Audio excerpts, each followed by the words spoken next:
ano mangyayari? Glutathione will be absorbed by the blood vessels. It will go inside the blood vessels. From there, it will travel and will go to different parts of the body, sa mga cells natin, especially your skin. And when you talk about the skin, people, ito yan eh, tunay mo ba yan? We have the so-called melanocytes. Okay, ito. Melanocytes. Ulitin ko na tawag dito? Melanocytes. People, if you're going to analyze, ang function ng melanocytes is to produce melanin. Okay? Pakita natin kayo ng mga pictures para mas maganda usapan. Okay. Nasaan po yung mga melanin natin? If you're going to analyze, ayun no, nandun yung mga melanocytes. Nasa pinaka-base po nung first layer ng balat kung tawagin epidermis. A better picture, people, ayun yung mga melanocytes natin. Ito.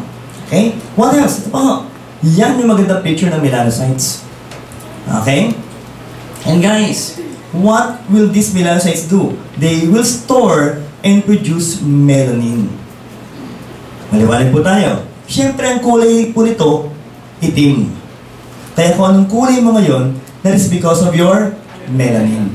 Anong gagawin po ng products natin? Well, ganito kasimple na po yan. Glutathione, okay, with vitamin C, will penetrate your cells, these melanocytes, and will inhibit them from producing melanin. Ibig sabihin po, yung balat na lalabas sa'yo, mas maputi na. Now, the basic question is, Doc, kailan ka puputi? Guys, 2 to 3 months. Nandun ba't napakatagal? Because our skin will change, anatomically speaking, 25 to 45 days after.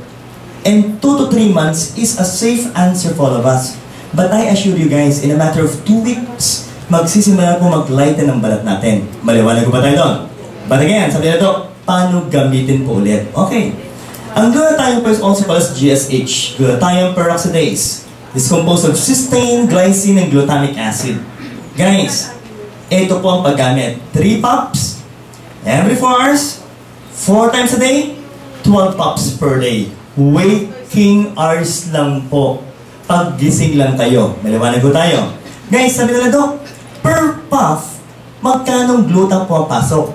Times 7.5 milligrams per puff. So, magkano po ang total? It will give you approximately 90 milligrams per day. Okay? Well, Doc, pwede bang dagdagan? Pwede 5 puffs every 4 hours. Maximum 150 milligrams per day. Now, sabi ng ibang uminom ng oral, Doc, hindi ba medyo mababa yata yung sa inyo? Kasi ang alam namin, pag oral gluta, dapat 10 to 20 milligrams per kilograms per day. So kung 50 kilos ka, Doc, dapat ang requirement natin, 500 milligrams per day. Tama ba tayo doon? Okay? Baka kasi taluhin tayo. Well, kakluruhin ko po. Yung sa ating sublingual, what does it mean? Pag pinuff natin yan, hindi mo na dumadaan sa stomach. So yung effect po ng acid dun sa produkto nawawala. Pangalawa, hindi mo na dumadaan ang atay. So ano yung sabihin nun? It will not go through the so-called first pass effect wherein half of the product will be removed by the liver. Maliwanag po tayo. Saan po dumidiretso? Balat ka agad. Are we clear with that one? Guys, inuulit-ulit ko po. Mamili ka ng part ng katawan mo na pinakamaputi. And usually, kita. At yun po yung part ng gluta o part ng katawan mo na habulin po ng glutathione. Are we clear with that one? Okay. So try to analyze, people. Maganda ba ang mga produkto natin?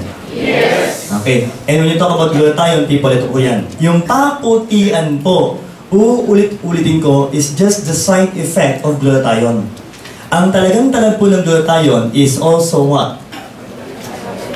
Antioxidant. Okay. Now being used for the treatment of cancer patients. People, gusto mong combination ng antioxidant, anti-cancer, sa global? C24/7. White light. Remember, ang C24/7 meron din cysteine hydrochloride. Maliwanag po tayo. Doc, pampapayat, pwede rin ba ang C24/7? Yes. Kasi ang C24/7 may resveratrol din po. Pag ininom mo yun, maglalabas kayo ng hormone na tawag adiponectin na susunugin din ang taba mo. So ang C24/7 pala, Doc, maganda rin combination ng slim and trim? Yes. Maliwanag ba tayo? So try to analyze. Maganda ba ang white light? Yes. Are we going to use this, people? Yes. Maganda rin ba ang slim and trim? Yes. Gusto mo bang sumeksi?